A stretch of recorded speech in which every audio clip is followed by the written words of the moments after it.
Chapter is the cell, its structure and function. इस chapter में हम लोग सेल के स्ट्रक्चर और हर एक स्ट्रक्चर का क्या क्या फंक्शन है उसके बारे में पढ़ेंगे। So there are a large variety of organisms on this earth that are all distinct in their form and structure. However, they all possess similarity in their basic structure and functions. ऐसा बहुत सारा अलग अलग organisms है, सब दिखने में अलग है और बट उनका बॉडी का फंक्शंस अलग अलग है, बट सब में एक सिमिलैरिटी होता है। तो वो सिमिलैरिटी है सेल। जैसे हर एक बिल्डिंग दिखने में कितना भी अलग हो, साइज़ में, शेप में, बट सब ब्रिक से बना हुआ रहता है। तो ठीक उसी तरह से सबका बॉडी अलग अलग होता है, बॉडी डिज़ाइन अलग है, शेप साइज़ अलग है, बट सबका बिल्डिंग ब्लॉक सेल होता है। सेल भी दो कैटेगरी का होता है, प्लांट सेल, एनिमल सेल। अब ऑब्वियसली एक एमीबा का सेल और एक हम लोगों के सेल में बहुत डिफरेंस है, प्लांट के सेल में और हम लोगों के सेल में डिफरेंस है, बट सबका बेसिक बिल्डिंग ब्लॉक सेल होता है। कुछ कुछ ऑर्गेनिजम्स सिर्फ यूनिसेल्युलर होता है, मतलब बॉडी में एक ही सेल है, तो they are called unicellular organisms और सिंगल सेल्ड इंडिविजुअल्स। बट जैसे human beings, horses, plants and other animals, they have plenty of cells, बहुत सारा सेल्स है, तो उसको बोला जाता है मल्टी सेल्युलर ऑर्गेनिजम्स। तो सेल हम लोग के बॉडी में क्या करता है? जैसे हम लोग के पूरे बॉडी में न्यूट्रिशन का काम होता है, रेस्पिरेशन होता है, एक्सक्रीशन है, ट्रांसपोर्टेशन है, सारा कुछ ऑर्गन्स न्यूट्रिशन के लिए रिस्पॉन्सिबल है, कुछ डाइजेशन के लिए, कुछ है एक्सक्रीशन के लिए रिस्पॉन्सिबल है। तो उसी तरह से सेल सर्वाइव करने के लिए ये सारा फंक्शंस खुद परफॉर्म करता है। So certain basic functions like nutrition, respiration, growth, development and reproduction are performed by the cells in all organisms. Therefore, they are the functional unit of life. Survive करने के लिए जो जो फंक्शन चाहिए वो एक सिंगल सेल खुद कर सकता है, और पूरा बॉडी सेल से बना हुआ है, तो therefore cell is the structural unit. तो दोनों को कंबाइन करेंगे तो cell is the basic structural and functional unit of all living organisms. अब इस चैप्टर में हम लोग सेल का अलग अलग शेप, साइज, स्ट्रक्चर और फंक्शंस के बारे में बात करेंगे। So who discovered cell?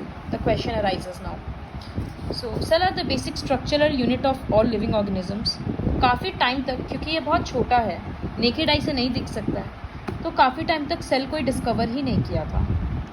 बाद में रॉबर्ट हुक बोलकर एक साइंटिस्ट खुद का बनाया हुआ माइक्रोस्कोप में सेल को फर्स्ट टाइम ऑब्जर्व किए थे। तो वो सेल कहाँ पर देखे थे? He obtained from the bark of a tree. Tree का जो आउटर पोर्शन होता है ट्रंक का, उसको बार्क बोलते हैं। तो उसमें वो फर्स्ट टाइम सेल देखे थे खुद का बनाया हुआ माइक्रोस्कोप में। उस टाइम पे सेल उनको इस तरह का हनीकॉम्ब के जैसा स्ट्रक्चर दिखा था, तो और बहुत कम स्पेस था जो कि दिख रहा है। तो ये सारा सेल्स एक्चुअली डेड सेल्स है, क्योंकि प्लांट का बाहर का जो पूरा लेयर होता है ट्रंक में वो डेड होता है। क्यों होता है डेड, वो सब हम लोग बाद में पढ़ेंगे। तो ये फर्स्ट टाइम सेल तो देखे थे, बट वो सेल्स डेड सेल्स था। So the cell, we know that all living organisms are made up of cells. The cells have the same shape, basic structure, but they are different with respect to their number, shape, size in different living organisms. The outermost layer of our skin consists of dead cells. हम लोग के skin में बहुत सारा dead cells है, तो जो skin कभी कभी उतर जाता है और अनकॉन्शियस, मतलब हम लोगों को पता भी नहीं चलता, बट हम लोग का स्किन अपने आप रिप्लेस होते रहता है। तो सी, you may be surprised to know that a person may lose about 4 kilograms of skin every year, of cells every year. तो इतना स्किन सेल्स हम लोग के बॉडी से निकल रहा है, वो हम लोगों को पता भी नहीं चलता। Variation in cell number. So an amoeba and an earthworm are of different sizes. ये डिफरेंस क्यों है? क्योंकि amoeba में सिर्फ एक सेल है और earthworm में बहुत सारा सेल्स है। तो उसी के बेसिस पे लिविंग ऑर्गेनिजम्स को दो कैटेगरी में डिवाइड किया जाता है, यूनिसेल्युलर और multicellular. Unicellular means the organisms having one cell, single cell.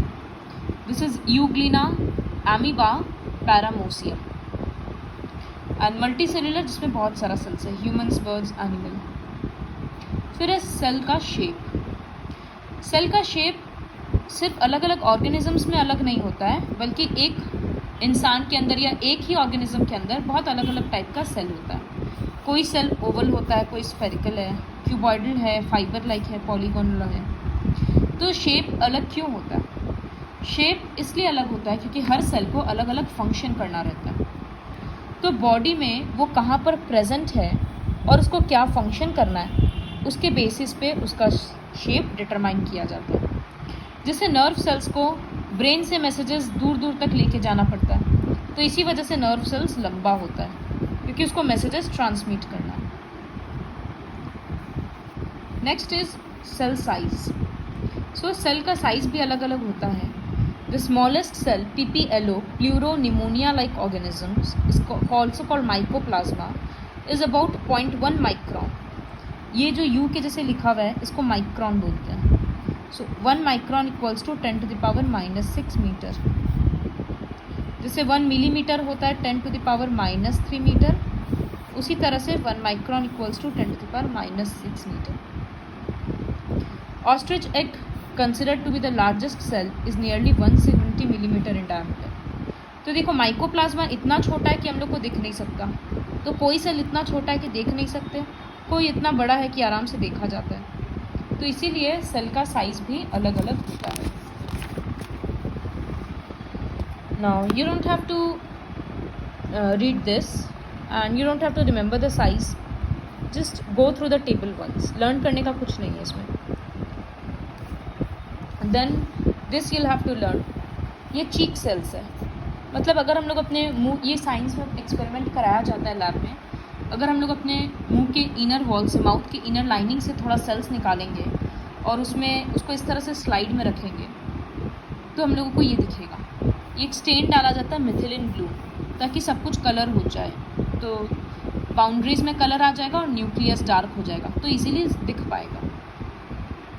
Onion peel cell को इसी तरह से सैफ्रनिन डालकर ऑब्जर्व करेंगे तो वो इस तरह से दिखेगा।